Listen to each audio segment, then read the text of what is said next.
Brasil de Fato 20 anos. Apoie e lute.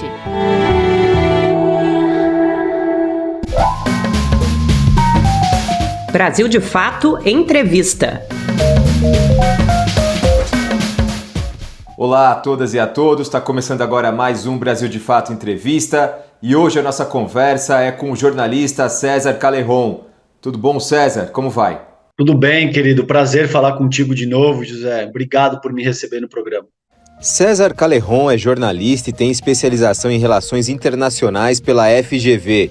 Autor de diversos livros que analisam a ascensão do bolsonarismo e da extrema-direita no Brasil, Callejon lançou neste ano Esfarrapados, como o elitismo histórico-cultural moldou as desigualdades sociais no Brasil. Obrigado por ter você novamente aqui, César. Você lançou nesse ano o livro Esfarrapados, para tentar desvendar as raízes da elite brasileira e de como ela adentra as entranhas da sociedade. Um grande estudo sobre isso. Para nortear o livro, você utiliza um termo, elitismo histórico-cultural. Como é que esse termo surgiu na tua pesquisa e por quê? Querido, obrigado por me oferecer a oportunidade de falar do meu trabalho. O que eu chamo de elitismo histórico e cultural, José, surge de uma dimensão bastante empírica de observação de como a sociedade brasileira e ocidental, para todos os efeitos, a meu ver, funciona. O que eu quero dizer quando eu trago a questão do elitismo histórico e cultural? E eu argumento isso no livro. A minha questão aqui não é fazer um debate nominalista ou cunhar um determinado tema para todos os efeitos. O que eu argumento no Esfarrapados é que um conceito, como eu sinto, ele tem valor na medida em que ele atenda duas características centrais. Primeiro, ele seja capaz de refletir a materialidade factual de como a sociedade está organizada, e segundo, ele ofereça uma carga reflexiva que seja capaz de alguma forma, trazer elementos que sejam capazes de promover a reflexão, promover algum tipo de auxílio, ainda que mínimo, tá? Para que essa realidade seja refletida, seja repensada. Com base nisso, eu acho que o conceito do elitismo histórico e cultural traz essas duas propriedades. O que eu quero dizer quando eu falo elitismo histórico e cultural? É uma força social que organiza os arranjos da sociedade com base em categorias de distinção, de forma a criar uma espécie de gramática da desigualdade e, por fim, uma hierarquia moral que rege o funcionamento político, social e econômico da nação. É óbvio que no caso aqui a gente está falando do contexto brasileiro, mas a gente poderia utilizar essa categoria para refletir acerca de como é que se organiza a sociedade internacional, por exemplo. Essa é a definição teórica, mais acadêmica do termo, isso que eu acabei de te dar, por exemplo. Mas é muito fácil, José, perceber no cotidiano da nossa vida como que o elitismo histórico e cultural organiza os arranjos sociais brasileiros e da própria sociedade internacional. Então, existem expressões cotidianas, né, que conformam a maneira como o elitismo histórico e cultural atua. A principal delas segue sendo a raça. A principal categoria utilizada para fazer a segregação, para organizar essa gramática da desigualdade e para organizar essa hierarquia moral, segue sendo a raça. O racismo é a principal delas. Mas hoje, na terceira década do século XXI, a raça não é o único parâmetro utilizado. Você tem categorias fenotípicas, você tem dimensões socioeconômicas, você tem uma série de outros valores que estão atrelados com a raça, mas que transbordam a questão da raça. Porque senão eu simplesmente trabalharia com a questão do racismo e não precisaria cunhar uma outra categoria que seja capaz, a meu ver, de endereçar a complexidade do que a gente vive nesse começo do século XXI de uma forma mais adequada. Então, é isso que eu trago, é essa força social que organiza os arranjos da sociedade com base em categorias de distinção, dessa hierarquia moral que te diz, por exemplo, que brancos valem mais do que negros, homens valem mais do que mulheres, héteros valem mais do que a comunidade LGBTQIA+, e assim sucessivamente. Isso se aplica para a comunidade internacional também. É muito fácil perceber essa hierarquia moral organizada pelo elitismo histórico-cultural quando você percebe que vidas estadunidenses valem mais do que vidas latino-americanas, do que vidas na Europa Ocidental valem mais do que na África subsaariana, do que vidas israelenses valem mais do que vidas palestinas, e assim sucessivamente. Então, é um pouco, claro, eu estou tentando resumir aqui 308 páginas em 3 minutos de conversa, mas o cerne da minha abordagem no Esfarrapados é isso que eu chamo de elitismo histórico e cultural, e como essa força social organiza os arranjos da sociedade com base em categorias de distinção, de maneira a criar essa gramática da desigualdade e essa hierarquia moral a qual eu me refiro. E você aponta 3 fatores que são determinantes, ou propulsores, na verdade, desse elitismo sociocultural: o protagonismo social, o hedonismo e a recompensa, né? Queria que você falasse um pouquinho, resumidamente, sobre esses 3 pontos, porque eles são importantes mesmo para categorizar esse termo, né? Perfeito. Esses 3 propulsores do elitismo histórico-cultural, a meu ver, eles se aplicam principalmente no Ocidente. E por que isso acontece, Zé? O principal argumento, o cerne da minha argumentação aí, e isso vem de toda a escola na qual eu fui criado, é que seres humanos se desenvolvem com base na cultura. E existe toda uma dimensão, por exemplo, avançado pela direita liberal e pela direita neofascista, não só brasileira, mas ao redor do mundo, de que existem seres humanos que são superiores por natureza. E existem seres humanos que são inferiores por natureza, biologicamente, fisiologicamente superiores ou inferiores. Se você pegar, por exemplo, eu vou fazer esse enunciado para entrar na tua provocação de forma mais objetiva. Se você pegar o trabalho por exemplo, do Olavo de Carvalho, que era o principal guru do bolsonarismo, o Jardim das Aflições, por exemplo, tá? Ele utiliza termos muito sofisticados em latim, como zoom politique.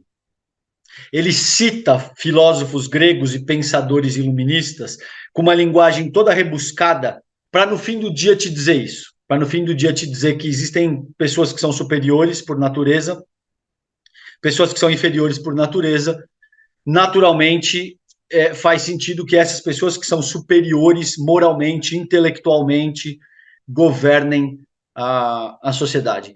Isso vem de uma dimensão que chama perennialismo. Eu não vou conseguir me aprofundar muito aqui por efeito do tempo que a gente tem, mas o perennialismo do René Guénon, por exemplo, eu vou deixando dados para as pessoas que quiserem aprofundar a pesquisa nesse sentido, é essa dimensão de que existe uma filosofia perene na qual uma espécie de ordem judaica cristã deve governar o mundo e que a modernidade ocidental vem subvertendo esses valores. Tudo isso está contido na proposta do bolsonarismo quando você avalia, não precisa ser nem doutor em semiótica, para entender como os principais parlamentares, filósofos, comunicadores do bolsonarismo avançam essa questão que eu acabei de te salientar. Mas é muito interessante que muitos desses parlamentares, eles não são, na verdade, dessa elite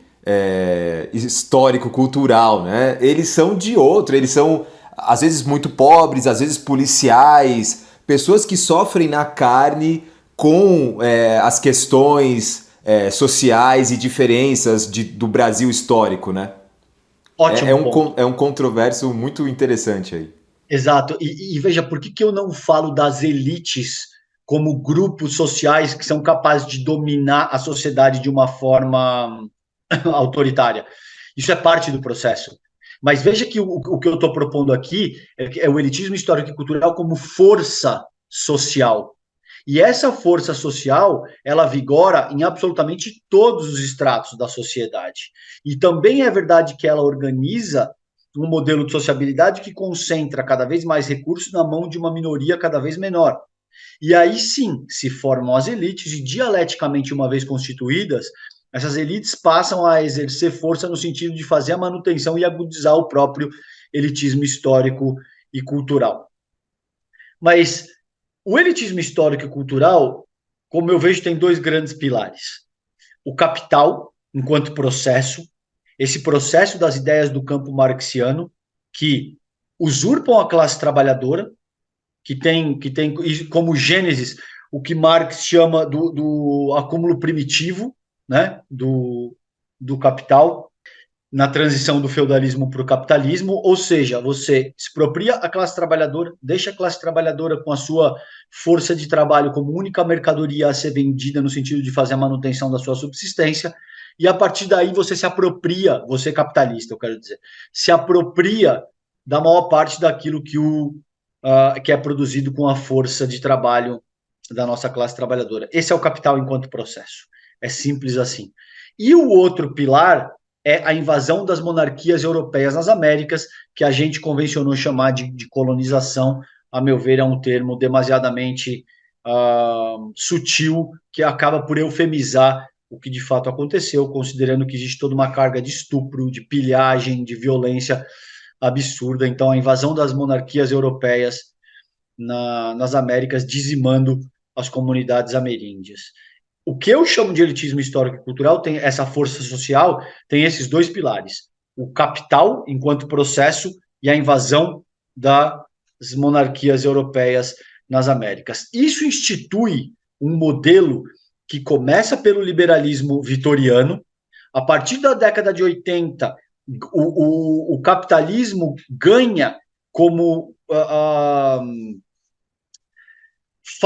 fachada, vamos colocar assim, como verniz, como posição preponderante da forma como ele se manifesta na sociedade, o neoliberalismo, a partir da década de 80, com a Thatcher, com o Reagan, com o Giscard d'Estaing, com o Kohl, com todas essas pessoas que passam a instituir uma espécie de governo dos homens segundo o princípio universal da concorrência e, consequentemente, da desigualdade, tá? E isso vem se agudizando ao longo dos últimos 300 anos. É esse modelo de sociabilidade que te diz que existe uma competição de todos contra todos, a organização humana, de forma natural, é assim, não existe forma de evitar isso e que, portanto, o capitalismo seria a única forma de organização possível da sociedade. Se você conversar com um amigo liberal teu, talvez ele não tenha essa clareza teórica que eu estou propondo, mas com frequência você vai ver surgir coisas do tipo: o mundo é capitalista. Não existe, não tem como, infelizmente é assim.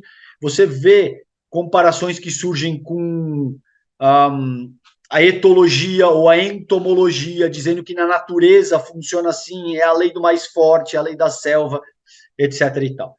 Uma vez que você tem esse modelo de sociabilidade consolidado, a meu ver, existem 3 propulsores, que é aí que eu entro na tua provocação de uma maneira mais objetiva.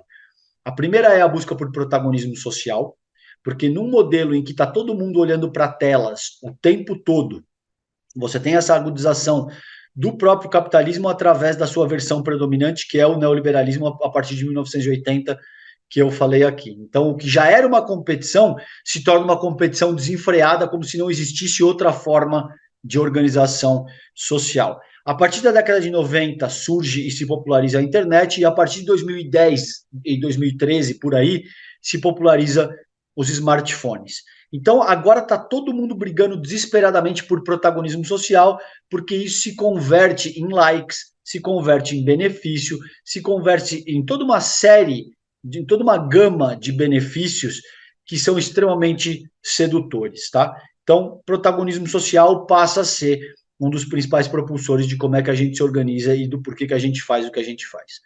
Em segundo, eu coloco o hedonismo, porque o hedonismo é uma categoria extremamente ampla. O hedonismo significa que você organiza as suas ações com base na busca pelo teu próprio prazer. E isso pode ser muito amplo. O que te dá prazer pode ser extremamente egoísta, mas também pode ser conduzir um projeto social, por exemplo. Agora, o fato é que na nossa sociedade, como ela está disposta, organizada pelo elitismo histórico-cultural, a busca pelo prazer passa a ser o centro da atuação humana. E, por fim, as recompensas materiais / financeiras, o que você tem organizado na sociedade do capital desde o começo das grandes navegações, e talvez até antes disso. A gente pode buscar raízes desse processo de busca por recompensa material / financeira ainda na pré-história, de uma maneira, claro, muito menos exacerbada, muito menos voraz do que o que a gente tem a partir das grandes navegações, ali, fim do século XV, começo do século XVI, mas isso também já é um processo bastante milenar para todos os efeitos. Então é um pouco disso que eu trago nesse capítulo ao qual você se refere quando eu falo de protagonismo social, hedonismo e recompensas materiais / financeiras. Você tem tensões, né? Por mais que a gente tenha essa homogeneidade desse elitismo histórico e cultural, você tem tensões dentro das sociedades, né? Das classes, forças de direita, forças de esquerda, às vezes se alternando no poder. Na Europa, por exemplo, acontecem situações um pouco mais complexas. Por exemplo, na Espanha e Portugal, você tem governos de esquerda, mas que têm tensões racistas, homofóbicas, no seu cerne ainda, né?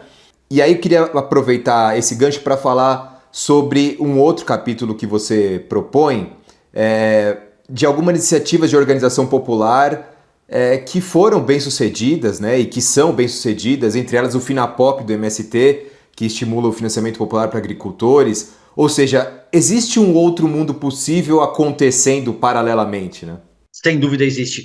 Veja, o que, a meu ver, qual é a importância de entender que o desenvolvimento humano ele não se dá no âmbito biológico, a despeito do...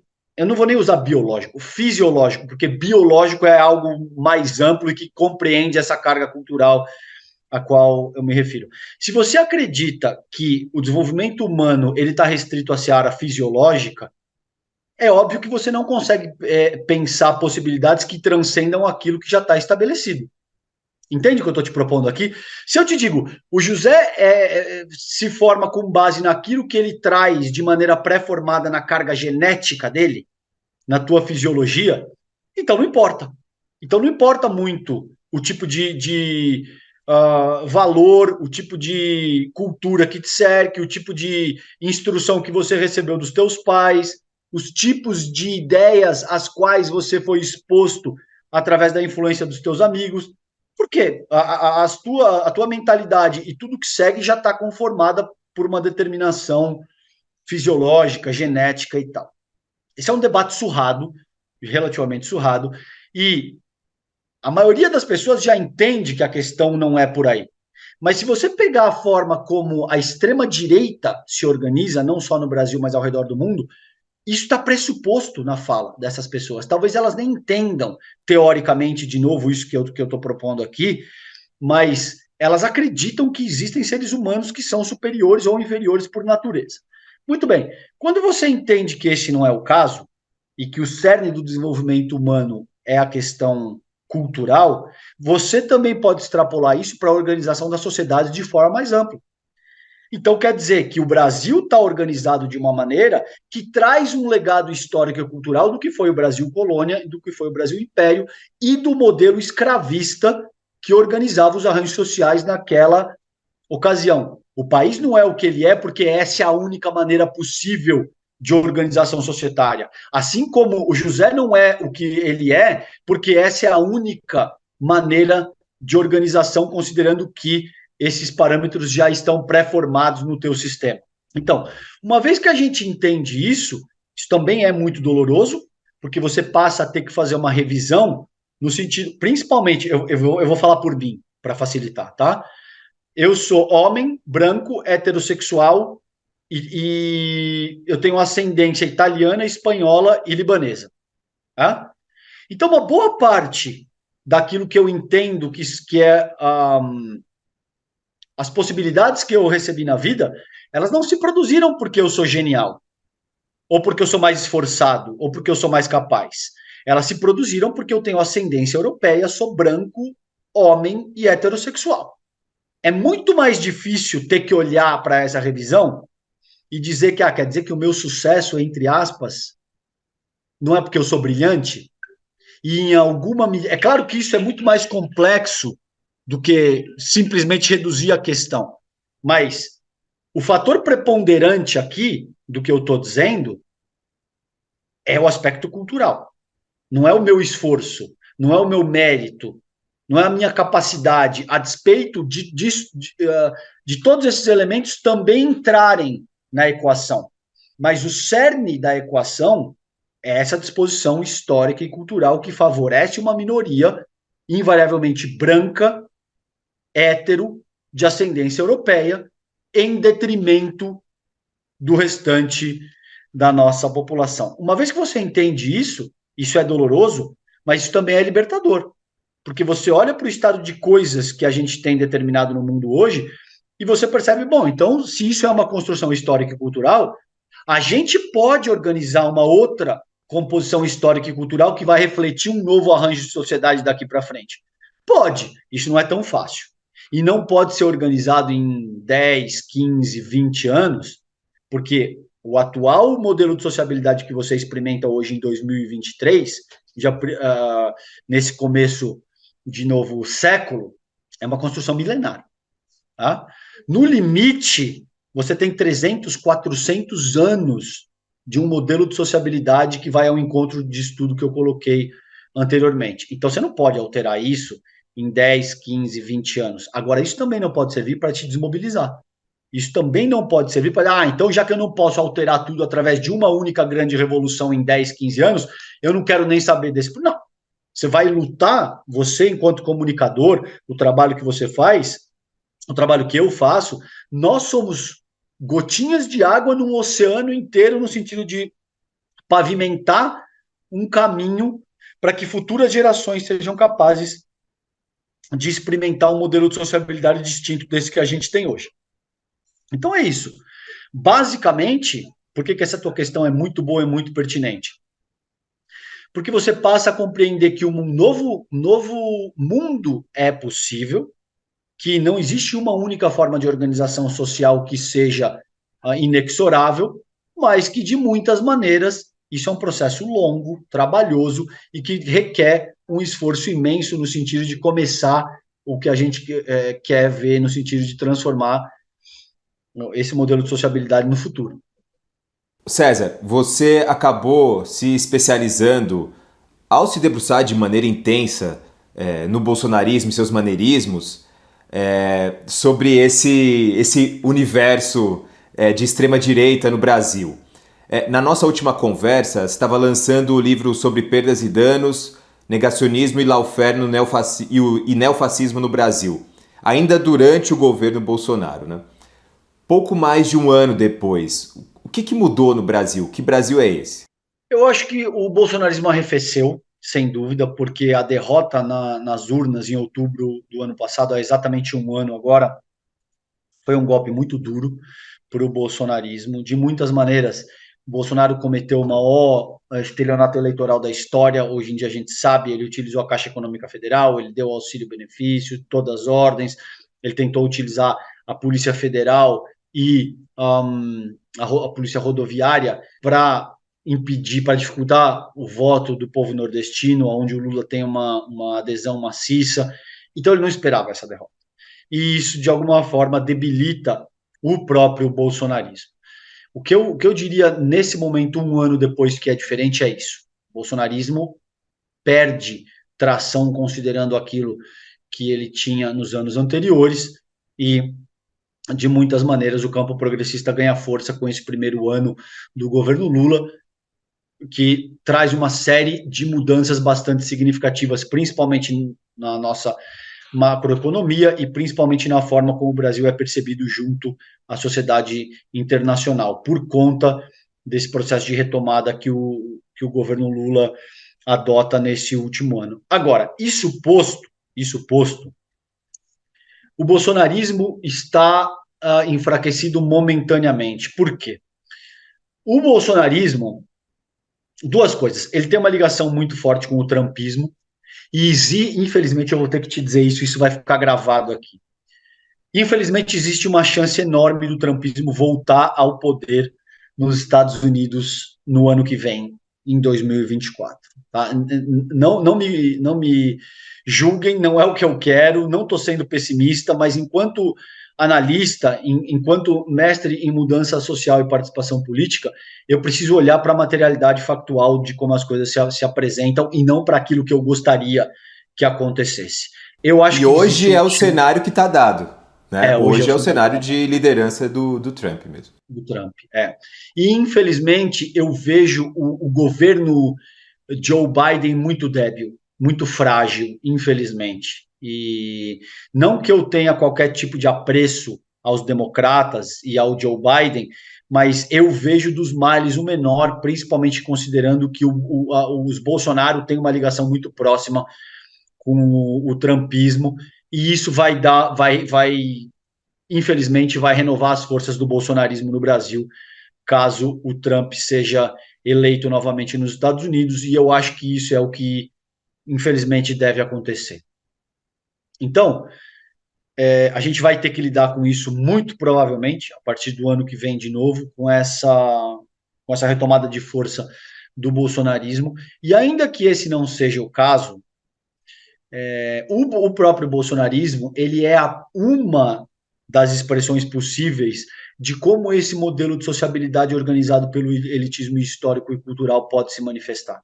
Existem várias outras. Você tem Tarcísio, você tem a própria Michelle Bolsonaro, você tem outras figuras que são tão nefastas quanto o Jair Bolsonaro e que podem assumir esse papel de liderança, mas que fundamentalmente não importa o nome que a gente dê, bolsonarismo ou qualquer outro nome, as premissas elementares, os preceitos elementares que organizam essa filosofia política seguem sendo os mesmos. Então, racismo, misoginia, homofobia, armamentismo, o dogma religioso no cerne da organização da vida sociopolítica do país. Isso não vai mudar, Zé. Infelizmente, cara. Infelizmente, o que se produziu nesse começo do século XXI, a meu ver, tomara, gente, que eu esteja novamente errado aqui, mas tende a caracterizar uma tensão dinâmica de como não só a nossa política doméstica vai se organizar, mas a política no nível global, em ampla medida, exceto alguns países, por exemplo, que atuam de uma maneira bastante diferente. China, por exemplo, que tem uma tradição confucionista, milenar, na qual se organizam outros tipos de valores e ideias. A gente pode criticar, a gente pode não gostar, a questão aqui não é essa. A leitura, a análise, ela não é tão maniqueísta, no sentido de dizer bom ou ruim, feio ou bonito, certo ou errado. A ideia é explorar a integralidade do que cada nação faz, mas, salvo raras exceções, o mundo inteiro vai estar caracterizado por essa tensão dinâmica entre um campo progressista e uma outra ala extremista que beira com o neofascismo, que beira ideias totalitárias e que tentam utilizar em várias partes do mundo, pelo menos, a religião como cerne das suas próprias propostas. Eu não acho que isso vai mudar. No nosso tempo de vida, eu acho que isso está determinado e é algo que deve caracterizar essa tensão dinâmica para os próximos 30, 40, 50 anos. César, obrigado demais por essa conversa, viu? A gente tem pouco tempo no programa, infelizmente. Valeu, querido. Eu que te agradeço demais. É sempre um prazer falar contigo. Sempre que você quiser fazer esse debate, eu estou às ordens, tá bom? Obrigadão, gente. Obrigado mesmo. E a você que nos acompanhou até aqui também, meu muito obrigado. Na próxima semana voltamos com mais uma entrevista. Tchau, tchau. Você pode conferir mais conversas como essa no YouTube, Spotify, Deezer e outras plataformas do Brasil de Fato. Direção e entrevista José Eduardo Bernardes. Coordenação de audiovisual Monize Ravena. Direção executiva Nina Fidelis.